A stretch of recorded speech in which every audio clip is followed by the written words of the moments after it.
Back in the 1890s, Joe Dopes was just a guy who liked to tinker around his barn. Some people thought Joe was lazy. Some even thought he was nuts. But one day, he had an idea. And because he was free to dream his dream and tinker, Joe had a chance to make something of himself and his idea. So, Joe's idea grew. It grew and did things even he never dreamed of.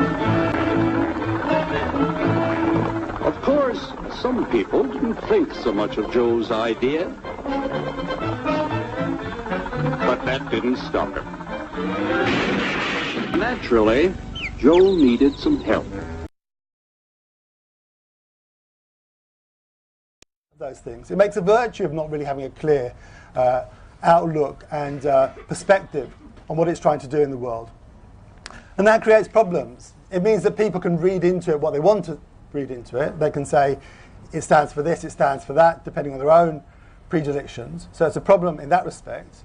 Look, non-voting, participatory discussion organisations exist. I mentioned I'm a Quaker. You know, we haven't had a vote since 1652, and it's still going strong. It's also had an enormous impact on the world. You know, it's the only church to have won the Nobel Peace Prize because of taking a principled stand. And so don't believe that because you actually take some time and have a little bit of confusion on the way and don't vote, you can't actually come up with some extremely strong principles to which people will adhere and which will have an enormous impact on the world. I'd like to slightly rephrase the question, what do they want to, what will success look like?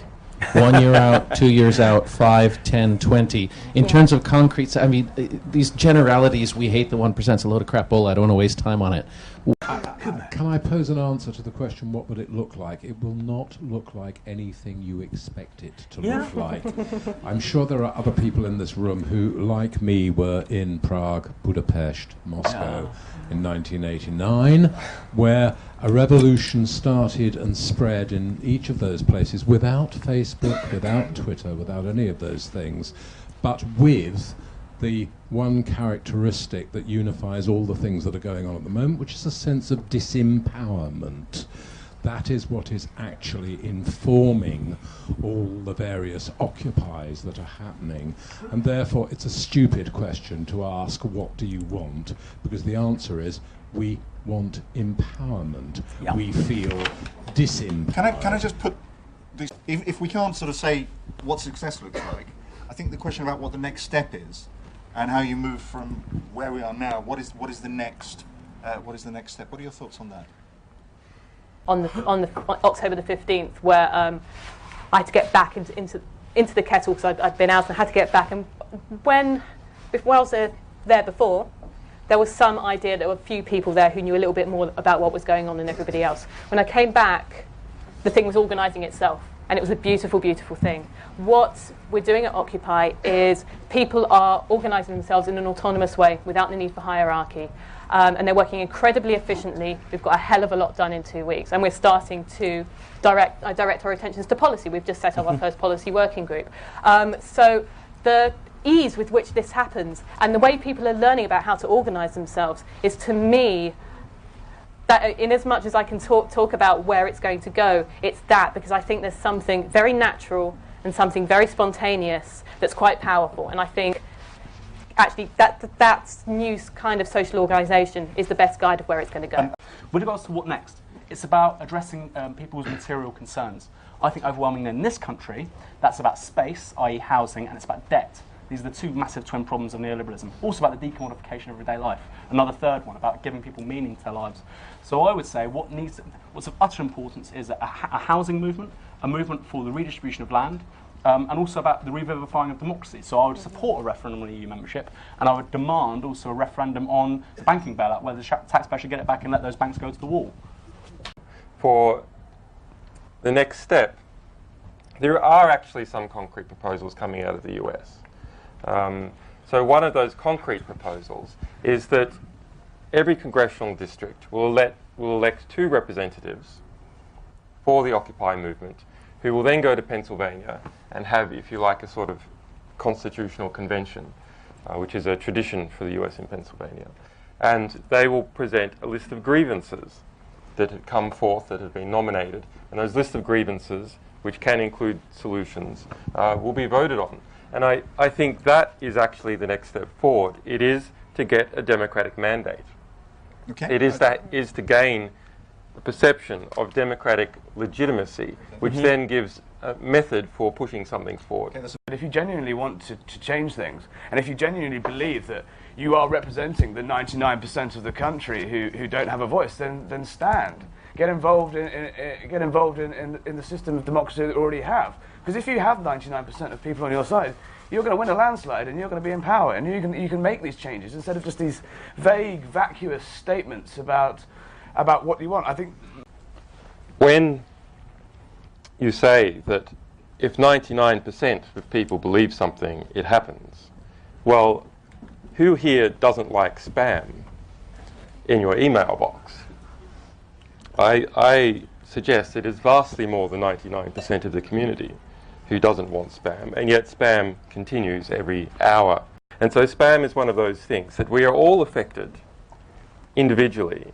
We are all taxed, all our time is wasted, billions and billions of dollars per year if you add it all up. But you can't add it all up. You can't actually take all that individual suffering and put it together and create an organization, or put it together and create a movement. And that has been an historic problem for other issues as well. Somehow we are managing to harness all that discontent. We were not able to harness all that discontent previously. And what is that mechanism? So that mechanism, broadly speaking, is our increased ability to communicate with each other efficiently and organize efficiently, compared to those organizations such as Goldman Sachs and the State Department, which have for many years had extremely efficient internal communication structures. So this is about creating an external communication structure where our discontents and our hopes and dreams can all be pulled together to unite in common action. Now, you might think that the actions that have taken so far are not very common and not very united, but they are so common and so united that they are happening now where they did not happen before.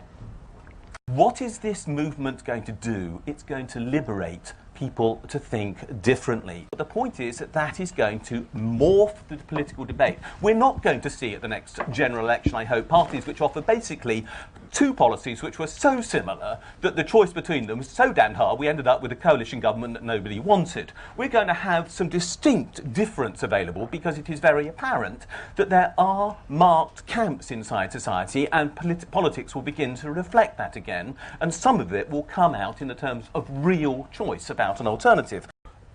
Reform of finance, for example. When I was involved in starting the Tax Justice Network, and there were a tiny number of us in 2002, nobody would have imagined that we would have seen a world where there was a global mass movement saying, what do we want? Tax justice. When do we want it? Now. And that's in 9 years. Now, 9 years doesn't meet Harry's requirement for a world formulation of a policy in 2 weeks, but it is a massive change. This perception that tax havens were harmful was not created overnight, but in only a few years, using the net intelligently, producing messaging and a lot of background research. My only problem is that I still think it's still too vague. Yeah, the world has a lot of problems and injustices in the world, but just without focusing more, you're not going to be able to change much. The gentleman there recalled the communists and the dissidents there and the 1998 revolutions. But after these revolutions, because people just wanted freedom and justice, these were their requests, what they ended up with were like extreme capitalism, where the same people stayed in power and still manipulated the situation and didn't really change much in terms of justice. This question about in the Soviet Union, where after collapse it was replaced by neoliberalist influenced Russian speakers who had been educated in the United States. Well, yes, that is a problem. But if we look at what is happening in Egypt now, we can actually see that exact same problem being borne out. That as part of the demands by the Egyptian protesters, number one, the removal of Mubarak regime, number two, justice, and so on, there was not enough a formulation of how to reconfigure the power structures within the Egyptian state. And as a result, people there are now suffering the consequences. The show's not all over, it's going on, but there's big problems. So it is one of the strengths, actually, of the Occupy movement, that it is not saying, we just want to tear everything down. This is a movement not about the destruction of law, but about the construction of new law. And working out what that structure is takes time. Yeah. And it takes harmonization of different groups with different views. Yep. And it is literally, I believe, an evolutionary process. Yep. I don't mean evolutionary process in the journalist sense. I mean evolutionary process in the biological sense, where particular groups having particular views rise up and become successful within that broader movement and spread those, cross-pollinate those views to others. And the ones that appeal the most and garnish the most support within that movement and within the broader society will come to the fore. And that is good, that at the moment there is actually not very concrete, there's a range of proposals, but there is not one central proposal. Because if there's one central proposal, A, it will probably be wrong, and B, it's not going to harmonise with all the interests of society to create a proposal that will actually succeed. I went into the back of Tent City University, where I'd spoken a few days earlier, and what was fascinating was a really intense discussion of land value taxation. So there will be people discussing a problem in Kurdistan, and why not? And they will find common ground with people who are looking at tax reform and people who are looking at resource depletion and so on. And the discussion, the debate, and also the search for those alternatives is feeding an appetite which I believe will be a tangible outcome of this. It may not all happen on the outside of St Paul's, because it may happen very near where you're living as well. But the fact is that debate will grow. That's the outcome. Okay, we've got a couple. Working together to produce an ever greater abundance of material and spiritual values for all. That is the secret of American prosperity.